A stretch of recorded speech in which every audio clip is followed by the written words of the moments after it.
মা, আজ আবার সকাল সকাল কোথায় যাচ্ছ? আজ আমার মা আসবে, তাই বাজারে যাচ্ছি। তোমার মা আসবে? তুমি তোমার স্বামীকে বলবে। তুমি কেন বাজারে যাচ্ছ? আমি গেলেই বা সমস্যা কোথায়? সমস্যা কিছুই নেই। তুমি এই বাড়ির বউ, আমি তোমাকে বাইরে যেতে দেবো না। আমি যা বলবো তাই শুনতে হবে। আর তোমার যা যা দরকার হবে আমার ছেলেকে বলবে, ও সব এনে দেবে। এই জেলখানা থেকে মানুষ বাস করে, থাকবো না আমি এই বাড়িতে। তুই এভাবে কাঁদছিস কেন? আমি যাই করতে যাই তাতে এত সমস্যা। সব কি হচ্ছে বিয়ান? রোজ রোজ এইভাবে আমার মেয়ের সাথে ঝামেলা করেন কেন?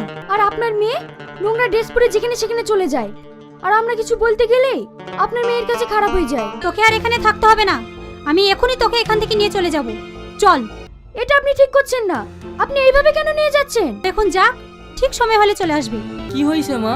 আব্বা, আমি শ্বশুরবাড়ি থেকে চলে এসেছি। রোজ রোজ আমি আর ঝামেলা সহ্য করতে পারছি না।